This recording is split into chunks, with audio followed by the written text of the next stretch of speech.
Dr. Elias Marsh walked out of exam room 4 at Ridgecrest Regional Medical Center in Baton Rouge, Louisiana, on a Thursday morning in February. Walked out after spending 43 seconds with a patient. Long enough to glance at her chart and make a decision that had nothing to do with the chart. Leaving Imani Fortson, 31 years old, 6 months pregnant, in a blood pressure crisis with readings of 187/114, alone in the exam room, and told by the nurse who came back in that the doctor was not available to continue, and that she would need to be seen by another physician when one became available. The other physician became available 67 minutes later. During those 67 minutes, Imani Fortson sat on the exam table and called her husband Darius from her cell phone and told him, in a voice she was keeping steady by force of will, that she needed him to come to the hospital right now and that she loved him, and that she was trying not to be scared. Darius was there in 22 minutes. The second physician, a resident named Dr. Sophia Reyes, who was on her third consecutive 12-hour shift, diagnosed Imani with severe preeclampsia, admitted her immediately, and spent the next 9 hours stabilizing her and their unborn daughter. Both survived.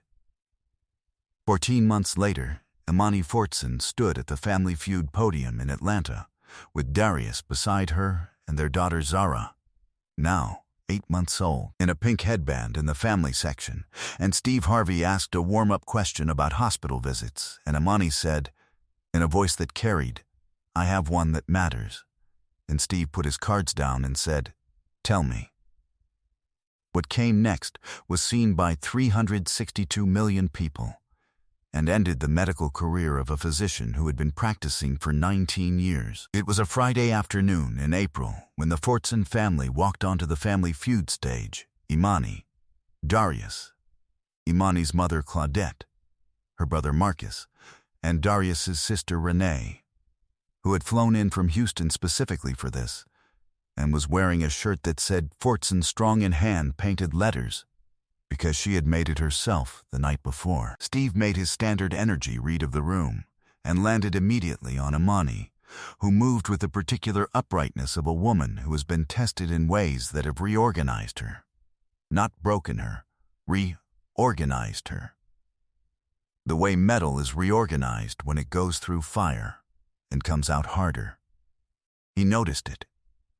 He made a joke about Zara's headband in the family section. The audience loved Zara, who at 8 months old was performing what could only be described as a coordinated charisma campaign from her car seat. Steve said, "That baby knows she's on television." Imani said, "She's been practicing." The audience was completely hers. Claudette, in the family section beside Zara, held the car seat handle with both hands, the way grandmothers hold things they are not going to let go of under any circumstances. She watched her daughter at the podium and breathed the slow breath of a woman who had spent 9 hours in a hospital waiting room 14 months ago, counting ceiling tiles and praying and making deals with God, and who had kept every single one of those deals since. Nobody in that studio knew what she had promised. Nobody knew what Imani had told Darius on the phone from that exam room. But the real story hadn't even started yet. The origin was not the February morning at Ridgecrest Regional, though that was where it became undeniable. The origin was a pattern. The particular pattern that Imani Fortson, a labor relations specialist who documented things professionally and personally and had been doing so for 8 years, had been tracking in her own medical history since she moved to Baton Rouge at 23. She had seen 6 physicians across 4 practices in 8 years. She had presented with headaches twice, joint pain once, and chronic fatigue for a period of 14 months that had been dismissed in 4 consecutive appointments across 2 practices as stress-related before a 5th physician, a black woman named Dr. Anita Cole, who had joined the practice that year, ordered blood work that revealed a correctable iron deficiency that had been sitting unaddressed for, by the doctor's estimate, nearly 2 years. Imani had kept every appointment note. She kept them in a binder. The binder had 11 sections. She became pregnant with Zara in June of the year before the incident. Her OB was Dr. Lisa Park, a physician she trusted, who monitored her pregnancy carefully and noted at month 4 that Imani's blood pressure was trending high and flagged it for close attention. Imani was scheduled for a monitoring appointment every 2 weeks. She attended every one. She asked questions. She took notes. She did everything that a patient who understands that the medical system requires self-advocacy does. On the Thursday in February, she went to her regular monitoring appointment. Dr. Park was attending a delivery. The appointment had been reassigned to Dr. Elias Marsh, a senior attending whom Imani had not seen before. She sat in the exam room. He came in at 9:47 a.m. He did not introduce himself by name. He glanced at her chart. He looked at her. He said, "Your blood pressure has been running high." She said, "Yes. That's why I'm here for monitoring." He said, "Are you managing your diet?" She said, "Yes. I've been following the nutritional guidelines Dr. Park provided." He said, "Stress levels?" She said, "Manageable." "I'm working from home," he said, without looking up from the chart.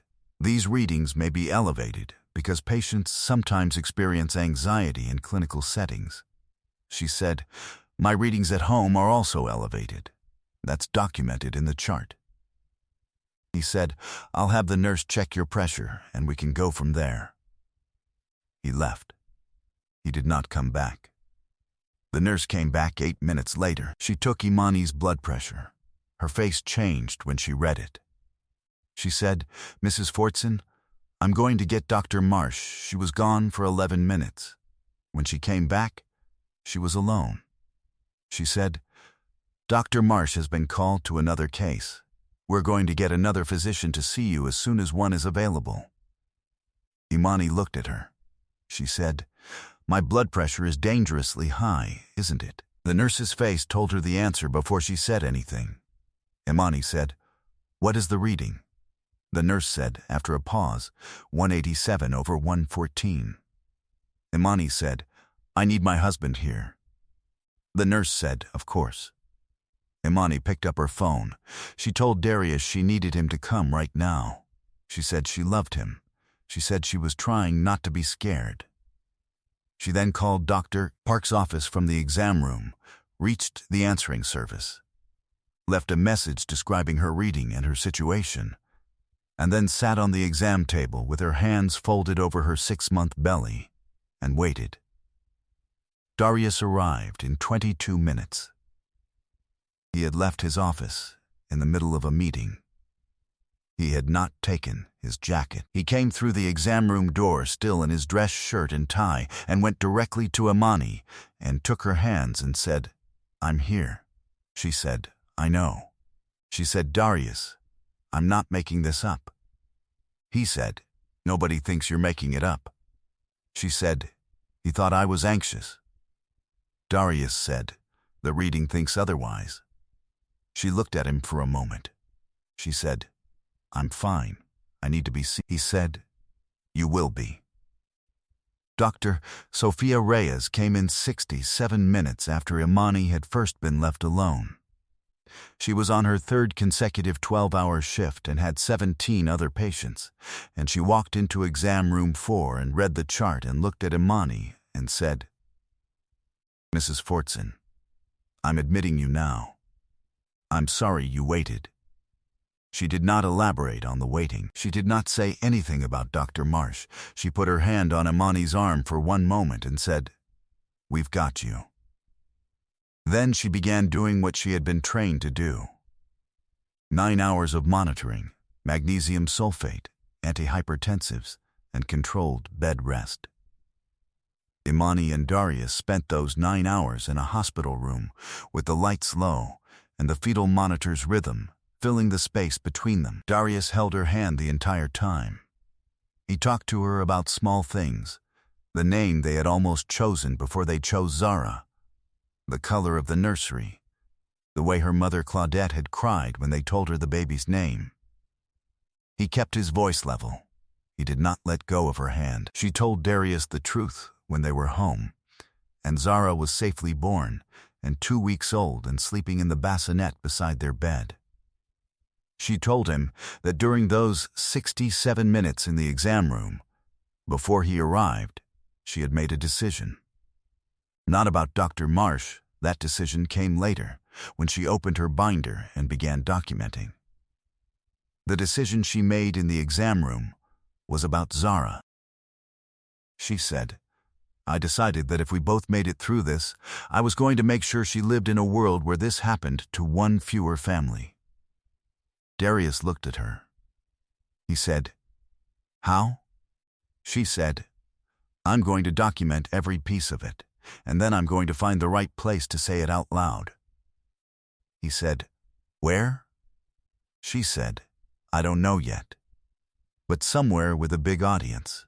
She filed a formal complaint with the Louisiana State Board of Medical Examiners 4 weeks after Zara was born, attaching 43 pages of documentation, her complete medical history binder, the timeline of the February morning, the blood pressure reading, the nurse's notes, her own contemporaneous account written from memory within 2 hours of discharge, and 3 peer-reviewed studies on racial disparities in pain treatment and maternal health outcomes that she had located and printed herself. She hired a medical malpractice attorney. The attorney filed a civil complaint. The board opened an investigation. She told Claudette what she was doing. Claudette said, "Good." She told her brother Marcus. Marcus said, "Do you need help?"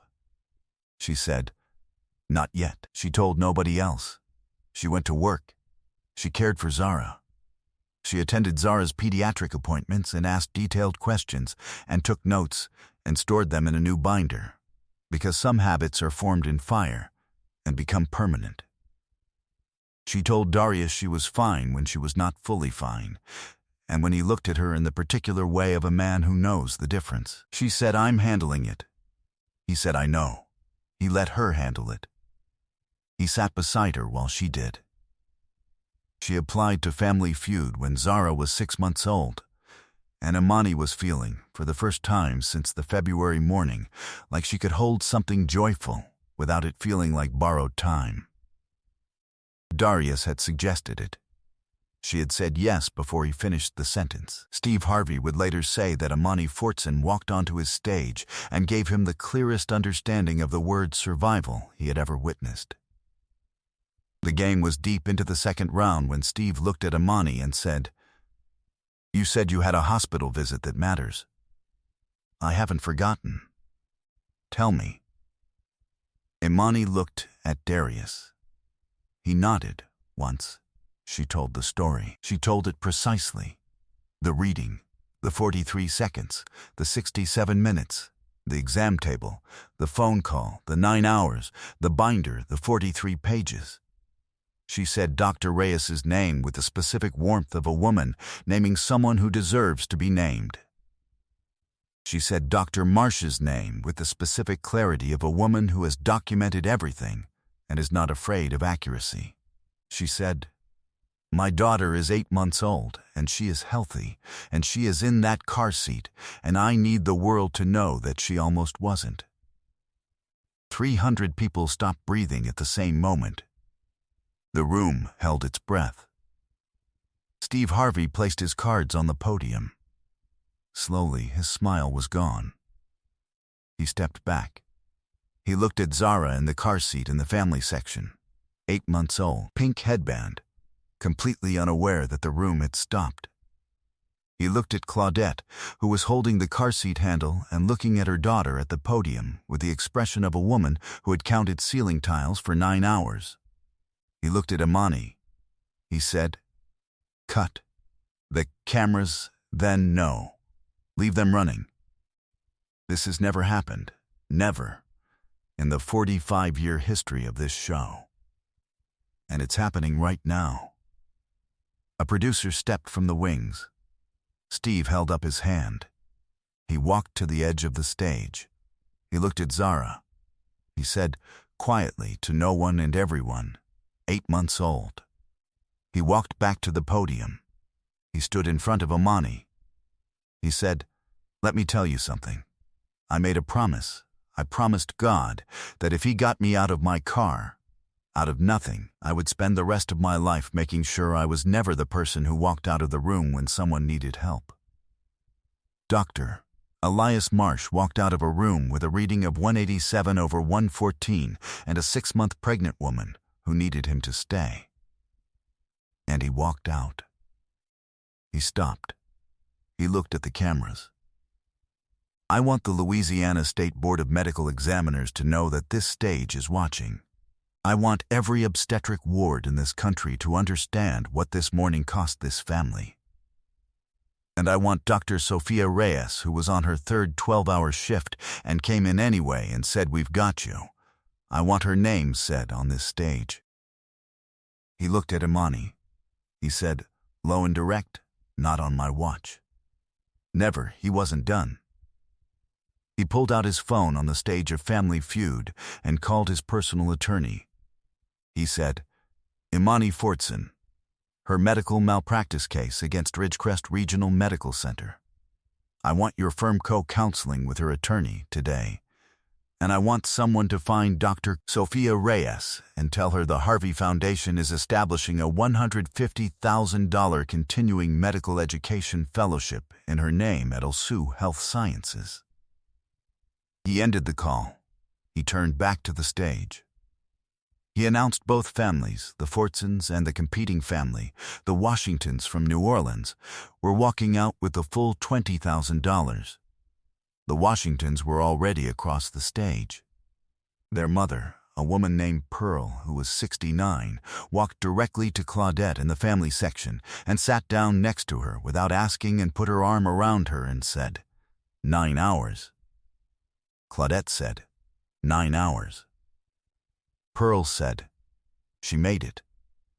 Claudette said, "She made it."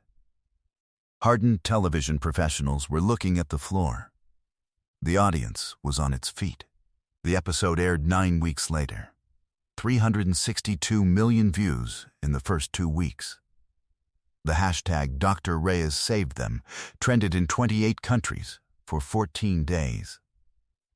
The Louisiana State Board of Medical Examiners revoked Dr. Elias Marsh's medical license 11 months after the episode aired, citing a pattern of documented inadequate care in cases involving Black patients spanning, the board found, 6 years and 14 separately documented incidents. Ridgecrest Regional Medical Center settled the civil complaint for an undisclosed amount. In their public statement, they committed to mandatory implicit bias training for all attending physicians and to a new OB triage protocol requiring that any blood pressure reading above 160/100 in a pregnant patient trigger an immediate senior physician response, regardless of the patient's original assignment. Dr. Sophia Reyes was promoted to chief resident 2 months after the episode aired. She said in a brief public statement, "I was doing my job. I want to be clear about that. I was doing my job, and the fact that what I did was unusual enough to be considered remarkable is the part that should concern all of us." 3 months after the taping, Imani Fortson was invited to testify before the Louisiana Legislative Committee on Maternal Health. She brought the binder. All 43 pages and everything added since. She testified for 22 minutes. The committee chair said it was the most comprehensive individual testimony on maternal health disparities the committee had received in a decade of hearings. A year after the taping, Zara turned 1. She had 9 teeth, a vocabulary of 6 words: mama, dada, no, more, up, and a sound that Imani and Darius had agreed to count as her grandmother's name, and an absolute commitment to removing her headband within 4 minutes of anyone putting it on. She was completely well. She was completely herself. Claudette came for the birthday and held her for most of the afternoon and did not put her down unless required to. Today, the Refused and Restored Fund, named for what happened to Imani and what she built from it, provides legal advocacy, medical documentation support, and patient rights education to Black patients in the Gulf South facing documented inadequate care. Its motto, taken from what Imani said to Steve backstage when he asked her what she most wanted other women to know, is document everything. Your records are your armor. You are allowed to expect the full standard of care.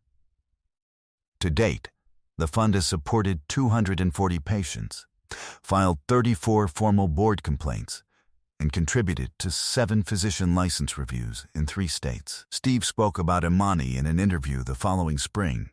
He said, "She sat on that exam table alone for 67 minutes at 187 over 114, and she called her husband, and she called the answering service, and she folded her hands over her belly, and she waited.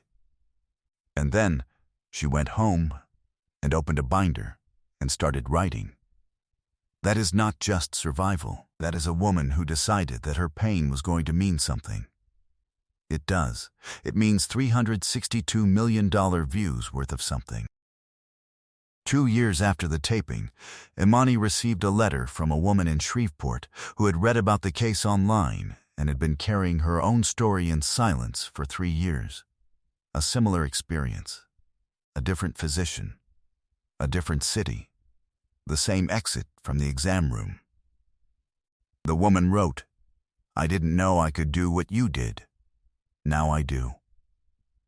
Imani wrote back the same day. She asked for the woman's phone number. She called her. She told her about the binder. She told her about the 43 pages. She said, "Start with what happened and work forward. Every date, every name, every reading." The woman said, "What if no one listens?" Imani said, "Then you document that too. And you keep going."